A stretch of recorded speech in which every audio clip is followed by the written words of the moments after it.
Olá, eu sou o professor Fábio e vamos continuar esse nosso percurso aqui pela História da América 2. Agora sairemos do século XIX, que trabalhamos nas nossas aulas anteriores, e vamos para o século XX, no módulo 3, aqui, expansão dos ideários burgueses na América Latina. E nessa nossa unidade, iremos entender como foi esse processo importante aqui da Revolução Mexicana, junto com as imagens culturais. Como podemos pensar aqui a Revolução Mexicana ao longo do tempo? Irei apresentar para você a temporalidade que nós temos desse acontecimento, ou também pode ser nomeado como processo histórico. Primeiramente, a Revolução Mexicana, ela tem um tempo que vai de 1910 até 1914. Aqui, a partir dos estudos do professor Carlos Alberto Sampaio Barbosa, da Unesp Campos de Assis, esses anos são importantes, no qual iremos perceber como que esse processo ele teve uma pluralidade nos seus acontecimentos, teve uma pluralidade de personagens, ideais, entre outros, e como que ela foi se modificando ao longo do tempo. E nesses 4 anos, é o que o nosso autor, novamente, o professor Carlos Alberto, ele denominou como a crise das elites e a mobilização popular. Depois temos a temporalidade de apenas 2 anos, que vai de 1914 até 1916, aqui com a denominação da breve vitória das camadas populares, e depois de 1917 até 1920, a consolidação do regime burguês. Esse tempo, essa década, que vai de 1910 até 1920, é o período da etapa armada da Revolução Mexicana, e ela teve um papel significativo não apenas para o país do México, como também para toda a América Latina. Mas também temos mais duas temporalidades que elas apresentam informações e argumentos importantes. Primeiro, de 1920 até 1934, que é considerado um tempo de lutas e estabilidade, e depois, por fim, de 1934 até 1940, que é a última onda revolucionária aqui do regime cardenista. O que nós temos nessa nossa primeira apresentação pode ser considerado um mapa mental de toda a temporalidade aqui desse processo revolucionário. E como que nós podemos pensar que foi o estopim da Revolução Mexicana?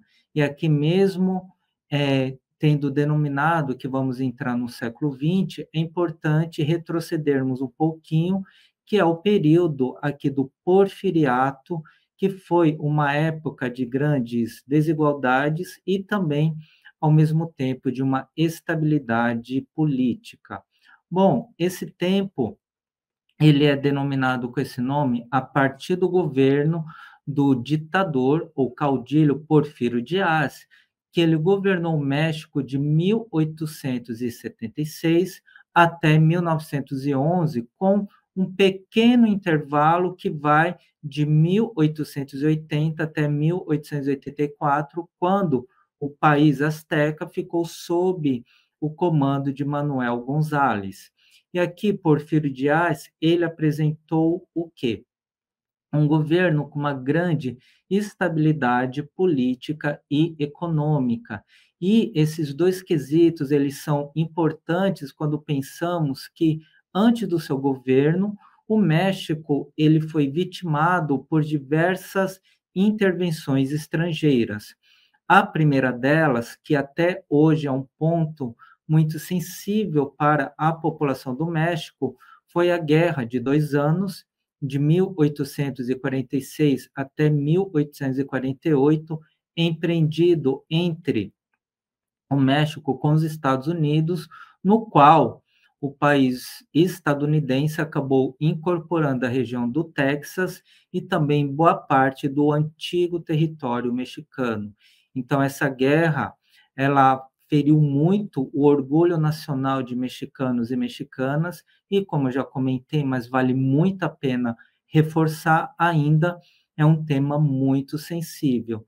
E depois nós tivemos também outro processo histórico bastante curioso no México, que foi o denominado Segundo Império Mexicano, que ele foi de 1864 até 1867. E por que essa curiosidade? Ela vem a partir da França, quando Napoleão III, ele acabou querendo criar um grande império latino. E aqui que nós temos a denominação de América Latina, no qual ele, Napoleão III, denominou que todos os países que estivessem sob uma linguagem, uma língua latina, elas deveriam estar sob o domínio da França. Aqui um grande arroubo autoritário e também ele imaginando que poderia ser um grandioso imperador.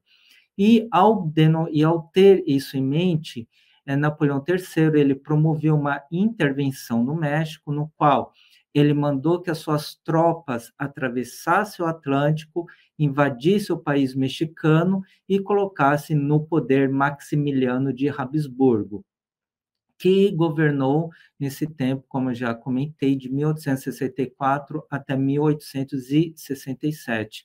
E foi aqui, depois com bastante polêmicas e também com grande insatisfação popular, que Benito Juárez insurgiu-se em armas e ele acabou derrubando aqui o governo de Maximiliano de Habsburgo.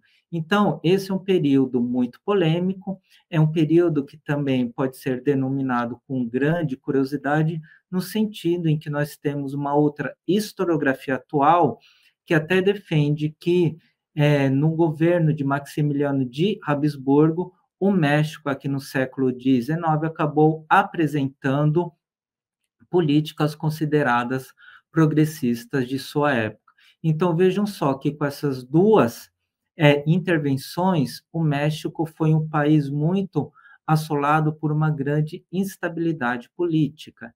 E aqui, quando chegou ao poder, Porfírio Dias, ele acabou com todas as contradições e violência que iremos trabalhar daqui a pouco, estabilizando, por fim, a nação mexicana. Como podemos pensar o porfiriato em 4 momentos, e aqui em 4 temáticas? Primeiro, a parte política. E na parte política, tivemos um governo autoritário com intensa censura e uma repressão nunca antes vista. Lógico que estamos falando aqui de uma América Latina, ainda naquela instabilidade política, na definição das suas fronteiras, como foi apresentado em módulos anteriores, foi um período no qual tivemos os caudilhos, que foram esses homens de personalidade e políticas autoritárias e fortes. No caso aqui do México, Porfírio Dias, ele pode ser considerado um caudilho, mas nós também temos textos e documentos que o definem como um ditador. E essa nomenclatura, ela vem muito ao caso no sentido em que ele promoveu a morte de seus opositores. Então vejam só como que é essa questão da contradição que eu estou apresentando a você, porque ao mesmo tempo que nós temos um regime de estabilidade política, mas também temos, do outro lado, uma intensa violência para quem ou criticasse ou colocasse um projeto alternativo de poder. Na economia, também tivemos diversas mudanças aqui na sociedade mexicana, como uma intensa modernização. Foi no governo de Porfírio Dias que nós tivemos as rodovias, em que elas tiveram um papel importantíssimo para encurtar o transporte de minerais, alimentos, entre outros, e também foi a abertura de capitais estrangeiros. Ao mesmo tempo que Porfírio Dias ele fez isso, ele conseguiu já ter um grande respaldo internacional e, ao mesmo tempo, acentuou que diversas desigualdades políticas aqui na sociedade mexicana. Sobre a questão da política internacional, foi no governo de Porfírio Dias que nós tivemos o restabelecimento das relações do México com os Estados Unidos, assim também como uma abertura com a Inglaterra, a Alemanha e, no caso da França. Da França, nós temos uma grande curiosidade, porque em 1900, o México ele foi convidado para uma conferência internacional, no qual eles tiveram um pavilhão para apresentar toda a sua política, cultura, entre outras. Então, veja só você que Estados Unidos e França, que foram países que eles promoveram intervenções violentas no México, aqui, a partir de 1876, acabou tendo esse restabelecimento de contato. Aqui nos contrastes que nós temos nesse governo, está o papel da igreja, no qual Porfírio Dias ele tinha como lema apresentar um governo que ele fosse totalmente cientificista e racionalista, mas, ao mesmo tempo, ele acabou apresentando benesses aqui para a igreja, como isenção de impostos e muita distribuição de terras. E temos, do outro lado, aqui nessas contradições, uma intensa exploração de indígenas e camponeses. Então, veja só que, por mais que em um momento houve uma grande modernização da sociedade mexicana, houve essa estabilidade política, como eu já comentei, mas do outro tivemos o quê? Essas agruras aqui da questão social, com uma intensa exploração de indígenas e camponeses. Agora, vamos entrar de uma forma muito mais densa naquelas temporalidades que eu já apresentei a você, no que eu denominei como um mapa mental. Primeiro, os anos de 1910 até 1914, que foi o período considerado a crise das elites. Aqui temos um personagem importantíssimo, que foi Francisco Madero. Madero, ele era filho de uma grande elite mexicana e ele acabou se insurgindo para apresentar-se como candidato à presidência do México. Temos que ter em mente que Porfírio Dias ele sempre fazia reeleições e sempre ele saía vitorioso com mais de 90% dos votos. E quando Francisco Madero ele acabou apresentando-se como uma alternativa a Dias, ele acabou sendo perseguido, preso, depois ele foi solto, ele acabou se exilando nos Estados Unidos, na região da Califórnia, aqui que faz fronteira com o país azteca, e nesse exílio ele acabou apresentando um chamado para a revolução, um documento importante denominado de Plano de São Luís Potosí. Você verá ao longo dessa nossa aula que temos alguns planos importantes acerca da Revolução Mexicana, e esses planos recebem o nome de locais onde ele foi redigido.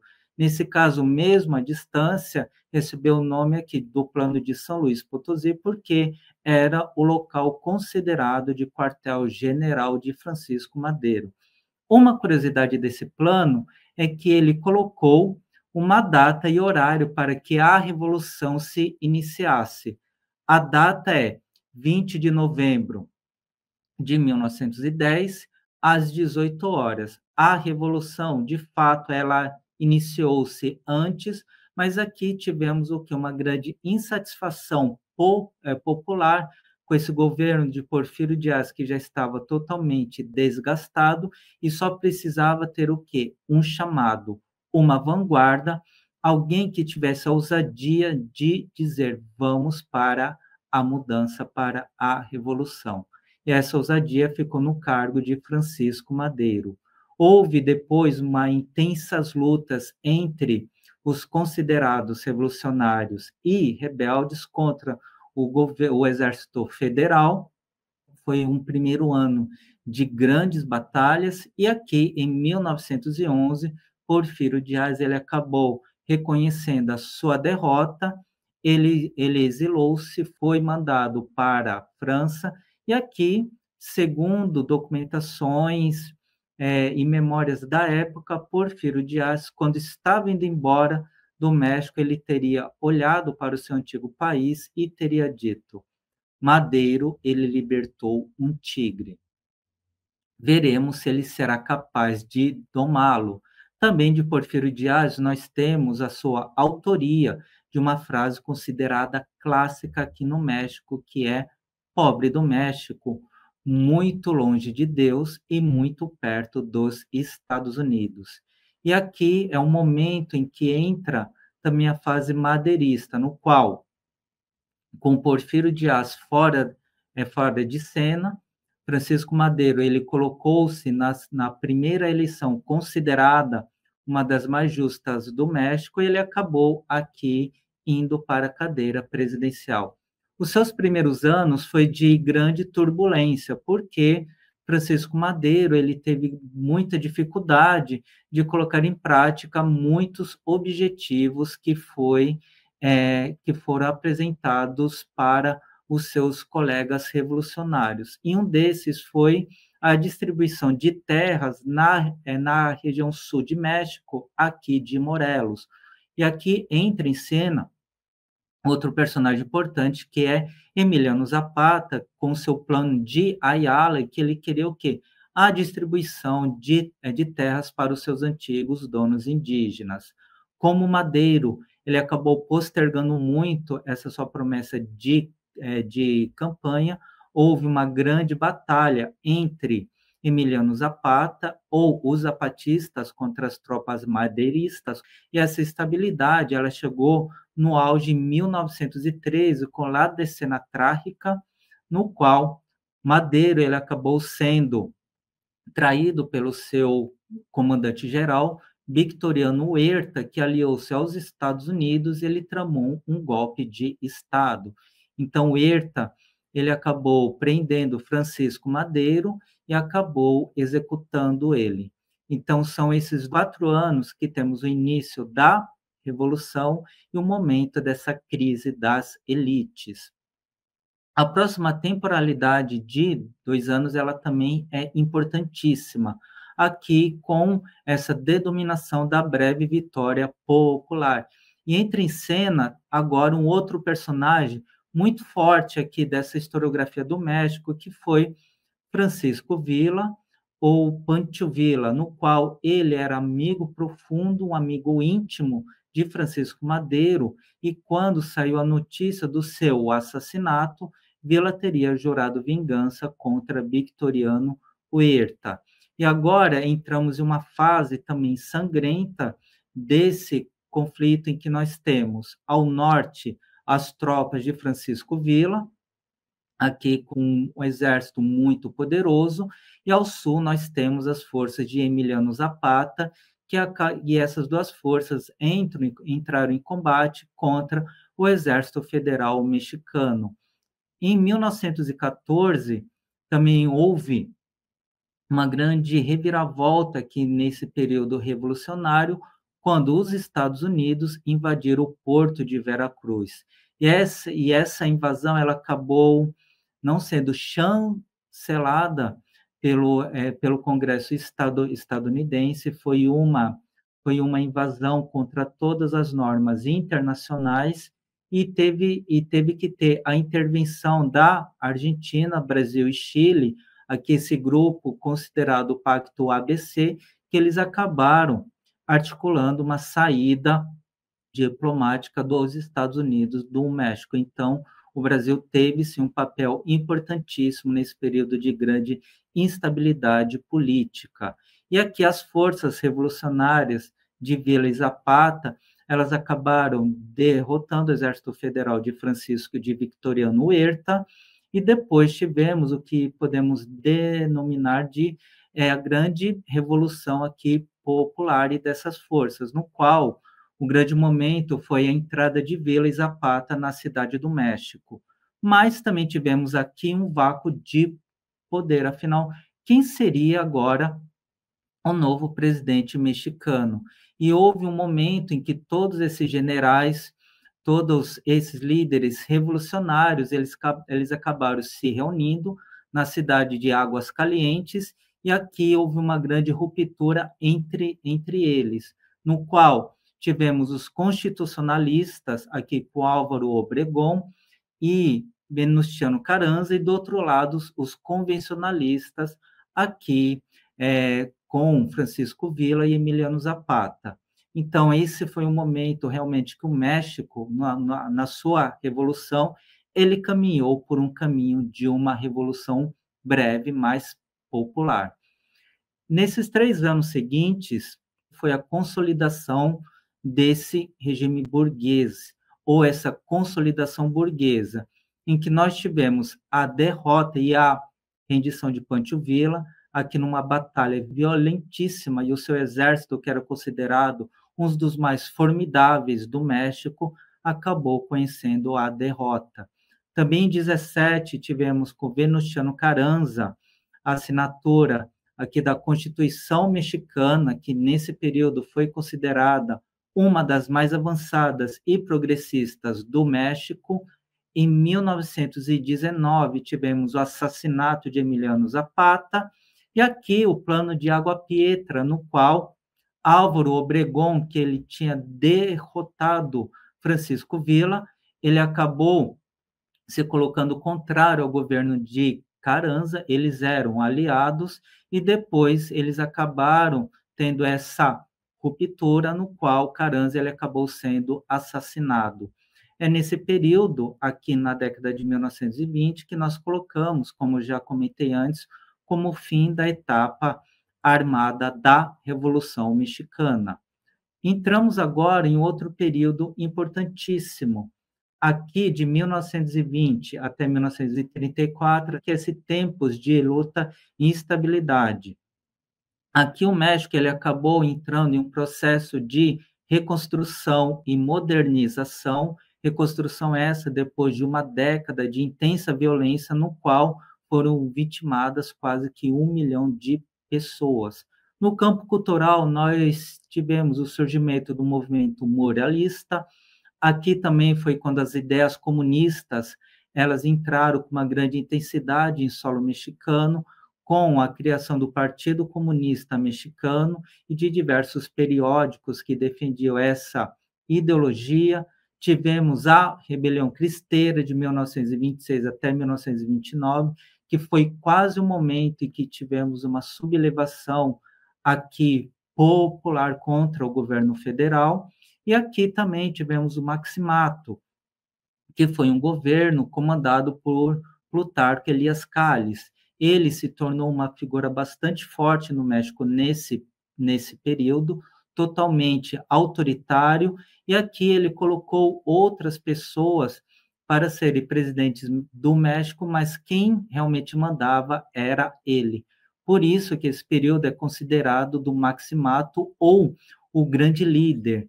E aqui, com Elias Calles, tivemos um momento de grande perseguição política, de uma intensa censura, e também depois ele acabou sendo derrotado politicamente, e aqui tivemos o início do período cardenista.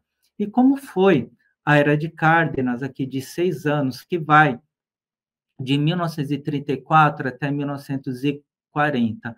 Aqui foi considerado a última onda revolucionária, no qual, a partir desse governo, tivemos o período da reforma agrária do México, também tivemos a consolidação de uma memória revolucionária. Foi aqui também que tivemos a consolidação de um partido, aqui o Partido da Revolução Mexicana, que depois tornou-se o PRI, o Partido Revolucionário Institucional, que comandou o México por diversas décadas até os anos 2000. Então, o PRI ele foi importante porque saiu de cena homens fortes e entrou uma nova etapa dessa alternância de poder no México. Também o período de Lázaro Cárdenas consolidou o populismo mexicano. No campo internacional, tivemos o apoio de Cárdenas a Luiz Carlos Prestes, quando ele acabou sendo preso pelo governo de Getúlio Vargas, depois da primeira Revolução Comunista do México, de 1935, ele também apoiou Cárdenas, a Guerra Civil Espanhola, ele também abrigou Leon Trotsky em solo mexicano. Então, veja só que no campo internacional, esse período ele apresentou uma grande intensidade e envolveu-se em diversos temas considerados sensíveis. E aqui é uma nova etapa da história mexicana, ao fim desse governo, a partir de 1940, no qual nós tivemos esse processo histórico apresentando uma outra linguagem, uma nova forma de poder, agora como ideologia. Podemos dizer que, depois de 1940, a Revolução Mexicana tornou-se uma ideologia de poder para quem estava no comando e também na resistência aqui do México. Aqui também é importante pensarmos um pouco da arte, aqui vem um movimento muralista. Esse mural ele foi pintado em 1924, o nome dela é El Arsenal, ele está na Secretaria de Educação Pública no México, e ele foi pintado por outro personagem importante desse nosso processo histórico, que foi Diego Rivera. Diego Rivera, ele pintou esse quadro quando Frida Kahlo ela acabou entrando no Partido Comunista, e podemos ver nessas imagens, a partir dessa visualização também, todo um discurso revolucionário, no qual temos o quê? A luta pela terra, a luta de indígenas, a luta de camponeses, tornando-se o quê? Uma imagem muito forte do México até os dias atuais. Então, ele, Arsenal, é um exemplo que nós temos aqui do movimento muralista e dessa linguagem de revolução e poder que o México, que está presente no México até os dias atuais. Um outro mural, esse aqui com um nome um pouco extenso, que é Del Porfiriato à la Revolución, que foi pintado por Davi Alfaro Siqueiros por quase uma década, de 1957 até 1966. Ele está no Castelo de Chapultepec, que também abriga o Museu Nacional de História do México, e aqui nós temos o quê? Nessa imagem, os camponeses apresentando-se o quê? Como uma grande força revolucionária e de vanguarda. Então, veja como nessas duas imagens temos temas bastante fortes que vai ao encontro dessa ideologia da Revolução Mexicana. Indígenas, mulheres, revolucionário, pessoas que se levantam contra a opressão e contra também o autoritarismo. E como foi o impacto da Revolução Mexicana em outros países, e aqui no caso do Brasil? No Brasil, tivemos o quê? Quando chegaram as notícias do México, tanto no seu período conturbado da Guerra Civil, como na sua consolidação a partir de 1920, impactou primeiro ao apresentar uma sensibilidade latino-americana. Depois tivemos uma grande influência na produção cultural de alguns intelectuais e artistas que eles conseguiram fazer um intercâmbio com o México depois da década de 1920. Houve também esse intercâmbio cultural e acadêmico e uma grande crítica ao imperialismo estadunidense. Essa produção de uma identidade latino-americana, a partir desse impacto, apresentou-se o que uma diplomacia entre Brasil e México, que agora ele começou a estreitar os seus laços.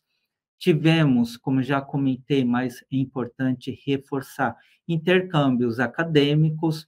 Houve um movimento reformista no México, que ele foi bastante inspirado por uma grande revolta que teve na Universidade de Córdoba, e essas notícias também acabaram chegando em solo brasileiro. Tivemos uma grande produção de diversas publicações de projetos editoriais de livros, periódicos, entre outros, e também aqui exemplos de luta e desenvolvimento. No caso, exemplos de luta, foi como que o México ele tornou-se esse modelo romântico, esse modelo a ser seguido de um país que fez uma revolução considerada ainda uma das mais incríveis aqui da América Latina do século XX. Alguns intelectuais latino-americanos que estiveram presentes em todo esse debate que eu apresentei a você.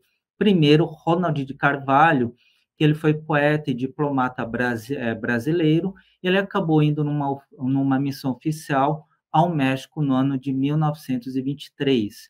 Tivemos outro personagem bastante importante, Rodrigo Otávio. Ele acompanhou Ronald de Carvalho, ele foi jurista e diplomata, e ele acabou recebendo o título de honoris causa aqui na UNAM. Então, vejam só, quando eu comentei a questão desse intercâmbio acadêmico e cultural, que ele vai o que ao encontro desses dois exemplos. Também tivemos José Vasconcelos, ele, mexicano, secretário de Educação, que ele acabou indo para o Brasil, Argentina e outros países, apresentou o México como um exemplo a ser seguido. Em todo esse seu percurso latino-americano, ele acabou escrevendo um livro considerado um clássico da América Latina, que é La Raça Cósmica, em 1925. E também tivemos José Ingenieros, aqui um intelectual argentino, em que ele pensou o México a partir de uma ideia de uma renovação mexicana. Esses intelectuais, brasileiro, mexicano e argentino, eles acabaram trocando cartas entre si, encontros culturais e políticos, o que demonstra que houve um grande intercâmbio entre o México, a sua revolução, e os países aqui da América Latina. Por fim, gostaria de comentar um pouco sobre a questão da Revolução Mexicana e o cinema. É que o cinema ele foi bastante importante para apresentar produções audiovisuais desse processo histórico. Os primeiros filmes que foram feitos sobre a Revolução Mexicana datam após de 1920, e aqui essas películas foram apresentadas como uma ferramenta de propaganda do governo mexicano. Também esses filmes apresentaram um grande laboratório de inovação cinematográfica, tanto na questão visual, quanto na questão da produção cinematográfica, na produção de filmes. Temos o México como um país de intensa imagens, e aqui também, no campo da história, podemos pensar como que o cinema ele se torna um artefato cultural importantíssimo, no qual podemos, a partir do cinema, fazer um estudo sobre a análise das suas imagens, som, fotografia, sombras, entre outros. Também essa relação entre história e cinema apresenta uma grande interdisciplinaridade, que é muito importante de ser colocada na prática. Também temos a questão da contextualização histórica, e não podemos confundir o cinema com essa realidade. É muito comum, quando passa filmes acerca de eventos históricos, ouvirmos a seguinte frase: mas não foi assim que aconteceu. Exato, porque o cinema é um outro produto, o cinema tem uma outra linguagem, e o cinema histórico, ele se inspira em fatos que aconteceram ao longo do tempo, mas essa inspiração, ela tem que ser analisada com cuidado, porque o cinema ela tem a sua própria linguagem, ela tem a sua própria liberdade criativa, que quando a história, tanto historiadores forem pesquisar, tem que levar em consideração. Aqui foram os dois textos que eu trabalhei para preparar essa nossa aula sobre a Revolução Mexicana. Outras dicas, textos sobre essa temática, você poderá encontrar na nossa curadoria, e agradeço muito a sua presença, e depois vamos para o nosso próximo módulo e a nossa unidade 2.